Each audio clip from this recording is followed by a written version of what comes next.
Hello, world. I am Toccara Castleman, the Director of Digital Strategy at Goodman Theater, and today I have the pleasure of speaking with Lillian-Yvonne Bertram, an award-winning writer, poet, artist, and educator who works at the intersection of computation, AI, race, and gender. Through an exciting collaboration with Goodman Theater and the Poetry Foundation, Lillian-Yvonne graced us with her words by crafting an original piece inspired by our new play, Highway Patrol, starring Dana Delaney, on stage now through February 18th. Be sure to get your tickets for this exciting new production at goodmantheater.org/highway because you don't want to miss it. But today we are here to talk about poetry, process, and more. Lillian-Yvonne, thank you so much for joining us today. Thank you. It's my pleasure. Thank you. How are you doing? I'm good. I'm hanging in there.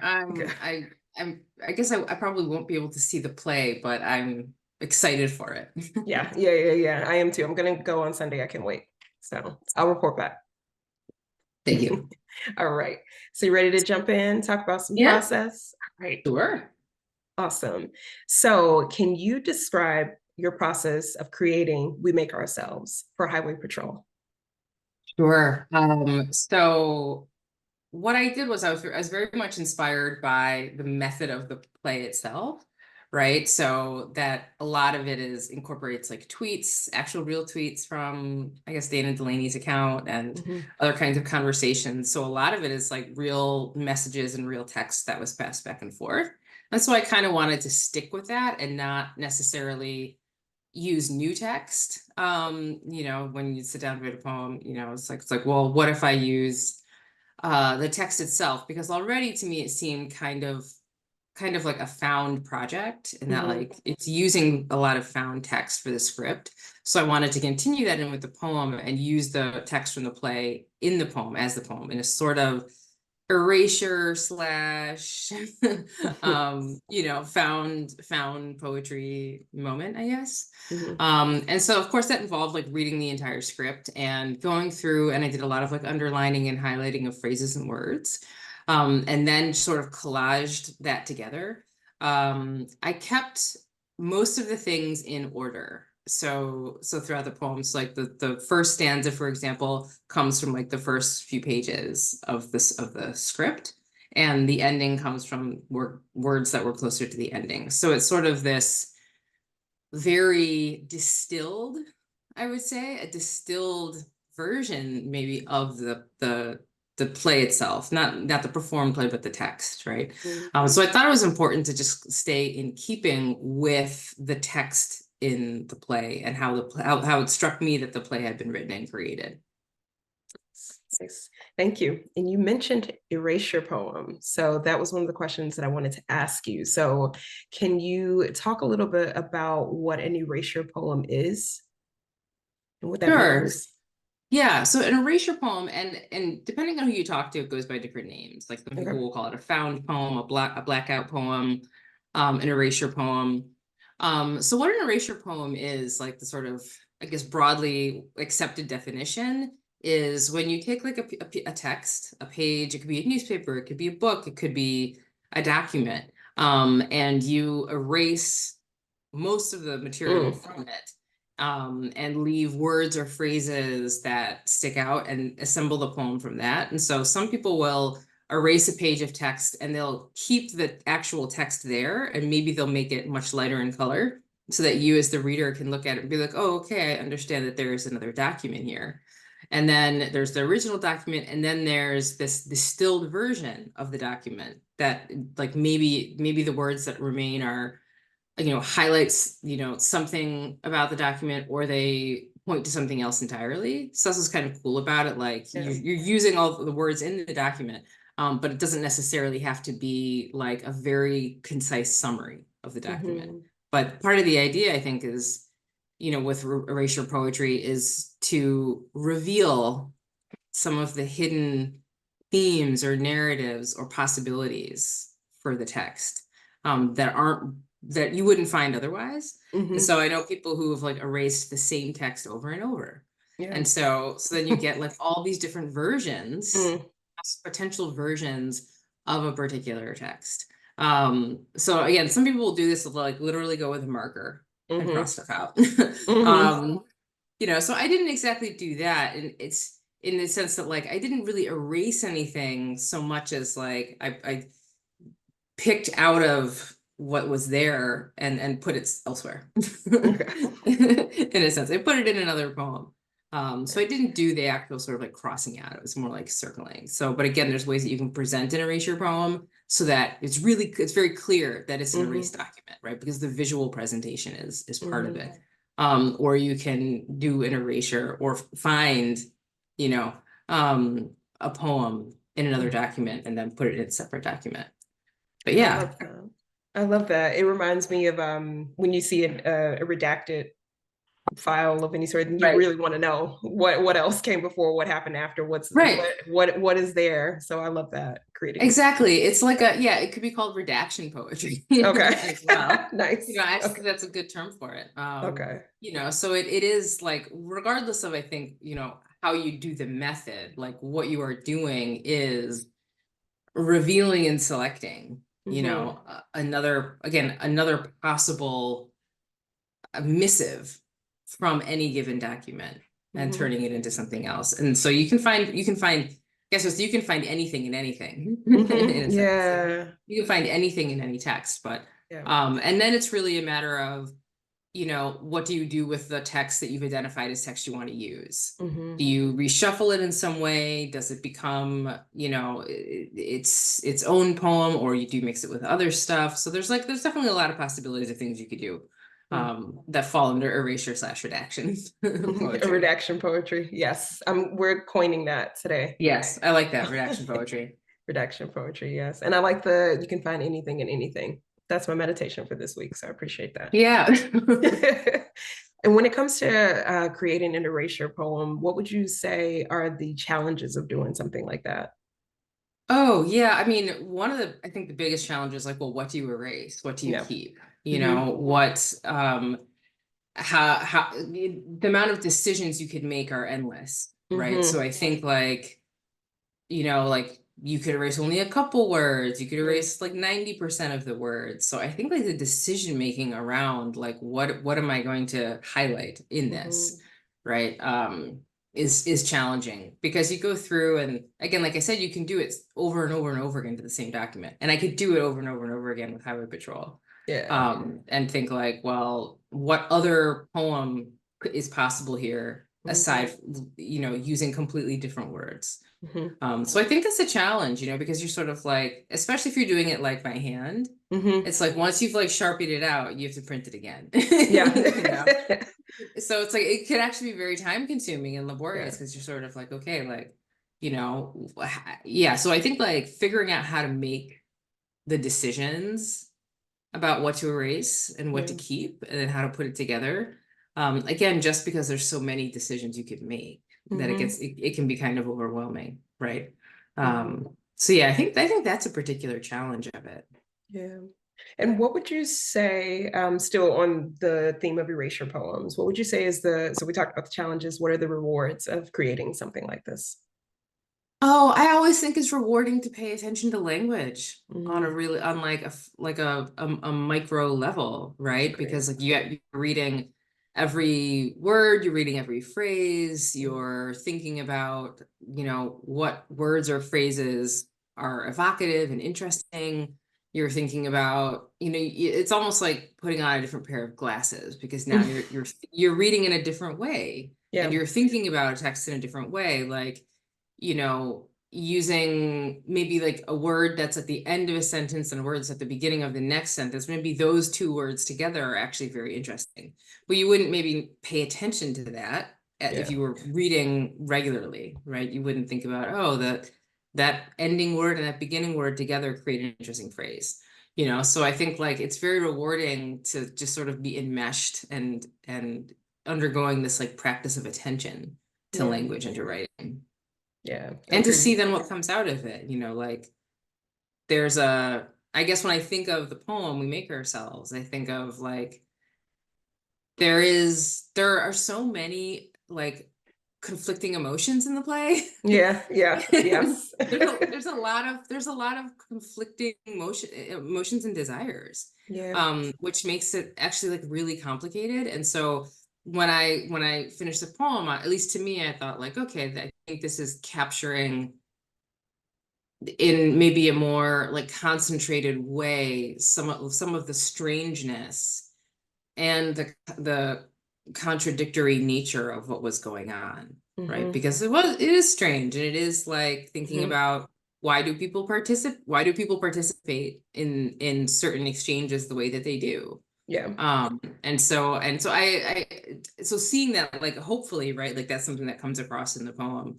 Yeah. And you can kind of get maybe a different kind of insight into the emotional and psychic landscape of the characters. Nice. Shifting gears a little bit to talk about the collaboration between the Poetry Foundation, Goodman Theater, and you, what compelled you to want to explore this opportunity? Well, I've never been asked to write a poem for something Yeah. before. Yeah. And I think like I think that's such a hard thing to do. And Mm-hmm. I'd never done it. And so I was like, well, this sounds interesting. So let me like give it a go. Especially again, I think from the beginning I thought like, well, especially since it's like I probably can't see the play. I was like, let me like, what do I have to work with? What is already here? Mm-hmm. And the text, the writing was already there. And so I do a lot of stuff with text, like pre-existing text, Mm-hmm. in my own work. So I that's sort of saw. what's yeah, that's sort of Yeah. what spurred me to it. But yeah, never having done something like that before, it's like, why not? I take on the Absolutely. challenge, you know? Yeah, yeah. And I have read the poem and experienced it, and I feel like it paid off wonderfully. So thank you again for your words. Thank you. Thank you. And I loved, Dana Delaney, Mm-hmm. Truth Tombstone. It's my favorite movie. Right. Yeah, it's Desperate Housewives, China Beach. We're all Yeah. very excited. Yeah. Yeah. Yeah, Yeah. and there's also, I think too, for folks who again see the play, there's a lot going on there that I think a lot of people, and myself included, can really relate to. Mm-hmm. Just how we are on the internet, Mm-hmm. who we are not on the internet. And so I think like a lot of the stuff is again, it was pertinent to me because I was like, oh, I can certainly relate to this in a variety of ways, right? Yeah. But I think a lot of people can as well. Yeah. Agreed. Something I had wanted to ask you that you just made me think about when you mentioned the play again. I was just thinking, in what ways, and maybe we can come back to it if we need to, but in what ways do you think that poetry and theater intersect? Or the ways that you feel like they're the same? Oh, that's a really good question. I sort of feel Thank like, you. well, I sort of feel like they have to intersect, right? Yeah. Yeah. Um, and I'm not, I'll confess that I'm not a theater goer as much as I would like to be. And Lillian-Yvonne. I No, I'm know. joking. So, but I mean, there's something that a play has to do in a certain amount of time, Yep. right? So it's like 1 to maybe like 3 hours, Yep. right? Like something has to be accomplished in the amount of time. There's a Yep. beginning and there's an ending. Mm-hmm. Even for plays that maybe don't have endings, right? Like, but in that amount of time, there has to be you have to convince people of something in that amount of time. You have to Mm-hmm. convince them of emotions, you have to convince them of story, you have to convince them, that they're invested, right? So, and I think a poem kind of has to do the same thing, right? It has a certain amount of time with which it has to like convince you, or make you think about or believe something else, right? I think like a lot of art, plays and poems included, have a lot of unstated arguments around like, why should we be paying attention to this? Why should we care about this particular story or this particular moment or this particular feeling, right? So there is both a play and a poem are finite places that have to do a lot of work in that Yep. time. I think a play has to deliver you to some other place and to some Mm-hmm. other feeling, and that's really challenging. And Mm-hmm. I think like, and I think the best poems do that work as well. They really Mm-hmm. try to convince and deliver you into another experience. Yep. So I guess that's like a conceptual kinship, right? Like, because of those boundaries and those limitations, right? You have to get a lot done Yep. in a short amount of time. Yep. You got to get people there. You got to Yeah, get there. yeah. Yeah. I agree with Yeah. that. Do you have or what is your favorite poem? Oh, it's I that's know, how dare I? I know. I'm just like, that's not a question I can answer. Okay, that's fair. That's fair. Because there's so many. I mean, I do have like I teach poetry, so like I often have my students read at least a couple poems by Larry Levis. And so he has some poems that I feel like they do this work of transporting you or moving you from one place to another, or one feeling to another, one vision to another. And they Mm-hmm. create their own sort of worlds and their Mm-hmm. own logic within that world in a short amount of time, one or Yeah. two pages, maybe 5 pages, something like that. But I really I admire the ability to do that, right? It's like, Yeah. you have a lifetime in like 20 lines. Mm-hmm. Mm-hmm. Mm-hmm. Okay. Just trying to think. I don't want to go on record saying what my favorite poem is, because again, it's hard to choose. It's hard to Yeah. choose, and it's hard, like, because it also changes all the time, right? Yeah. But there are definitely poems where I'm like, oh, I want to read that again because I remember Mm-hmm. being transported or taken away, or I remember not really knowing how an effect is achieved. And I Yeah. suspect it's probably similar to uh like being at a play, right? Like Yeah. wondering, like you have a lot of feelings and a lot Mm-hmm. of things going on with you as a audience member, um that you walk away thinking like, how did they do that? Like Yeah. what did they do to make me feel so invested? Mm-hmm. Just Mm-hmm. feel like what's, the things that are Mm-hmm. happening. Yeah, and then maybe also goes back to how plays and poems do the same kind of work. Mm-hmm. Mm-hmm. Beautiful work. Beautiful work. When you sit down to draft a new poem, what do you need to have in the room with you? I, I don't sit down to draft new poems. Okay. So Okay. I wish I had like a process so I could be Mm-hmm. someone who's like, I'm up at 4 a.m. I have my like special desk, my special lamp, my special Yeah. pen, my special notebook, the books that I will The refer candles are to, going. Uh-huh. the candles, and I'm just like in a zone. I wish it was like that, but it's Mhm. just so not. Yeah. Um, so I'm like, what's usually there has to be a book in the room, Okay. and that's not hard to manage, right? Because I have books all over my house. Yeah. But yeah, there's books, but like I don't sit down to write a poem. Hmm. I'm always, you're always just sort of thinking of things, maybe Hmm. jotting down notes, and perhaps if I had a more dedicated process, I would be writing more poems. But No judgment. No judgment. I'm that kind of writer too. When people ask me yeah, how does it happen?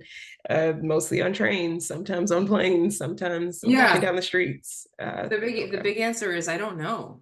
I Yeah. don't know how it happens. Yeah. It does, but I don't. Yeah. There's no like set pattern. I Yeah. don't. I don't. I don't have a dedicated space. But maybe if I did, Yeah. it process would look different. Yeah. So if I can get that together, yeah. And okay, so on the note of not having a necessary a routine or anything like that when you write, do you what's the most obscure place a poem has ever come to you? Was it in the grocery store? Was it on a trip to Tulum? Was it in your sleep? You just woke up, needed to write something? There's definitely like sleep things, or like in the car, Mm. or at the gym. I used to do a lot of walking, Hmm. and things would occur to me when walking, for sure. Yeah. Yeah. Well, thank you. And I have one more question for you, actually. Sure. The people talk a lot about the state of theater and what's going to happen to the arts, and it's within any, I think, creative industry. It's always this question about where does it go in the future? How will it evolve? So, at the start of 2024, what is your hope for poetry this year? Oh, that it keeps on changing. Hmm. That it changes, that it's not something that stays the same. Yeah. Um, and that, I mean, I would like poetry to be more of like thought of as an artistic practice, maybe. Yeah. Um, as a not like a hobby or something like that. Hmm. Um, and that poetry poetry is vital and stays vital, and that like we can, you know, incorporate it in a lot of things, you know. So but that would be my sort of perennial hope for poetry, right? That it keeps changing, that I keep writing, that my writing keeps changing and evolving. Yeah, it's something that one has to fight for, but yeah, that would be my hope, I guess. Yeah, it's a fight. It's a fight worth fighting. So thank you. yeah. Thank you. We appreciate your time. Thank Thank you you. again so much for joining us today, Lillian-Yvonne. It has been an absolute pleasure, and I look forward to seeing what's next for you. Thank you so much. Enjoy the play. I hope it does well.